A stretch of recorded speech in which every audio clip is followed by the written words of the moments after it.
Hello, and welcome to this channel, where we explore the exciting world of finance through the lens of books. I'm thrilled to be your guide on this journey, as we dive into some of the most fascinating and thought-provoking financial literature out there. Whether you're an investor, entrepreneur, or just someone looking to level up their financial game, this channel is for you. Through our book summaries, we'll explore different perspectives on money management, investing, and wealth building, and distill the key takeaways so you can apply them to your own life. So, whether you're a seasoned pro or a curious newcomer, join us as we explore the world of finance, one book at a time. Welcome to this episode where we'll be discussing The Millionaire Next Door by Thomas J. Stanley and William D. Danko. In this book, the authors have conducted extensive research on millionaires in America to uncover their financial habits and lifestyles. They found that many millionaires live frugally and have developed good financial habits that have enabled them to accumulate wealth over time.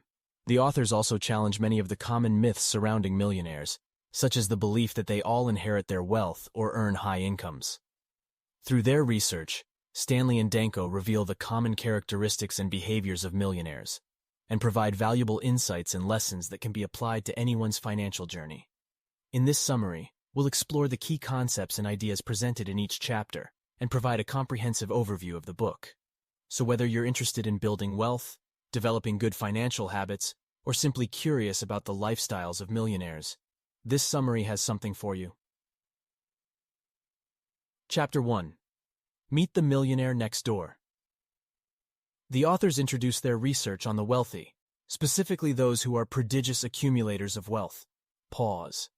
They describe the stereotype of millionaires as people who drive fancy cars, wear expensive clothes, and live in mansions, and contrast it with the reality of the millionaire next door who drives an older car, wears average clothes, and lives in an average-sized home in a middle-class neighborhood. The authors emphasize the importance of accumulating wealth through hard work, frugality, and smart investing, rather than relying on inheritance or luck. Chapter 2. Frugal, frugal, frugal. The authors emphasize the importance of frugality in building wealth. They present statistics that show that high-income earners are not necessarily wealthy, and that many millionaires are self-employed, blue-collar workers who live modestly. They also discuss the big three expenses: housing, transportation, and food, and how cutting back on these expenses can have a significant impact on one's ability to accumulate wealth.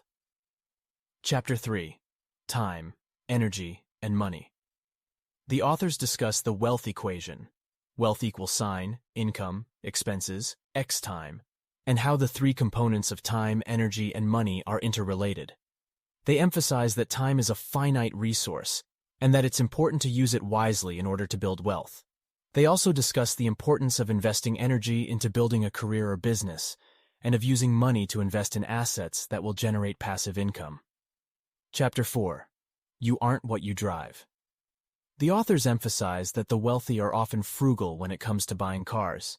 They present statistics that show that the average price paid for a car by a millionaire is significantly less than the average price paid by non-millionaires. They also discuss the importance of buying cars that are reliable and have low maintenance costs, rather than focusing on luxury or status symbols. Chapter 5. Economic outpatient care. The authors discuss the negative impact that economic outpatient care, financial assistance provided to adult children by wealthy parents, can have on the ability of the children to build their own wealth. They present statistics that show that adult children who receive financial assistance from their parents are less likely to accumulate wealth than those who don't. They also emphasize the importance of teaching children financial responsibility and independence. Chapter 6. Affirmative action, family style.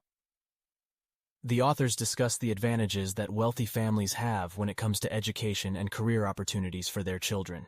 They present statistics that show that children from wealthy families are more likely to attend prestigious universities and to have access to high-paying jobs through family connections. They also emphasize the importance of providing children with a good education and teaching them the value of hard work. Chapter 7. Find your niche. The authors discuss the importance of finding a niche, a specialized area of expertise, in order to build wealth. They present statistics that show that self-employed individuals are more likely to be millionaires than those who work for others, and that many millionaires have built their wealth through specialized businesses such as medical or dental practices, real estate development, or specialized consulting services. They also emphasize the importance of finding a niche that is in demand and has the potential for growth.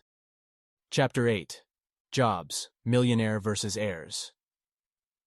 The authors contrast the wealth-building strategies of millionaires who earned their wealth through hard work and entrepreneurship with those of wealthy heirs who inherited their wealth. They present statistics that show that millionaires are more likely to be self-made than to have inherited their wealth, and that many wealthy heirs are unable to maintain their wealth over multiple generations. The authors found that the majority of millionaires, around 80%, are first-generation wealthy, meaning that they built their own wealth through their own hard work and smart financial decisions. They did not inherit their wealth or receive a large windfall, as many people assume. This is important to note because it challenges the common misconception that the wealthy are primarily made up of trust fund babies or people who inherited their wealth. The book also highlights the importance of education and learning in achieving financial success. The authors found that the vast majority of millionaires have at least a bachelor's degree, and many have advanced degrees. They argue that education is a key factor in achieving financial success because it opens up opportunities and allows individuals to make more informed decisions about their finances. Another key factor in achieving financial success is living below your means.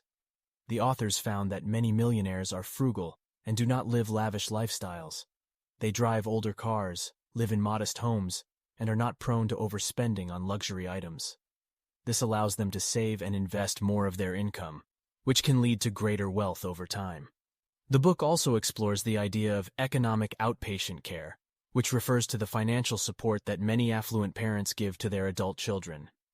The authors found that this type of support can actually hinder the financial success of the children, as it can create a sense of entitlement and discourage them from developing their own financial independence.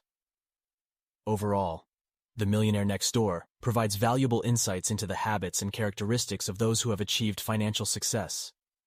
It challenges many common misconceptions about the wealthy and offers practical advice for anyone who is interested in building their own wealth. Here are some practical steps you can take based on the insights from The Millionaire Next Door. 1. Focus on long-term goals. Self-made millionaires tend to have a long-term mindset and focus on achieving their financial goals over time. 2. Create an estate plan. It's important to work with professionals to create an estate plan that maximizes the transfer of wealth to your heirs while minimizing taxes and other expenses. 3. Regularly review and update your financial plan. Personal circumstances, tax laws, and other factors can have a significant impact on your financial planning strategies, so it's important to regularly review and update your plan accordingly. As we conclude our discussion today, let's take a moment to reflect on a question that may change the way we think about our financial future. So, before we part ways, let me ask you, how many of us are truly capable of becoming millionaires? And what adjustments in our habits and mindset are necessary to make this possibility a reality? Thank you for tuning into our financial adventure, where we explore personal finance through some of the most insightful books in the field. If you found value in our book summaries and actionable items, we encourage you to follow our channel to stay up to date with our latest content. And if you have any suggestions for future book summaries, we'd love to hear from you. Until next time, keep learning, keep exploring, and keep investing in yourself.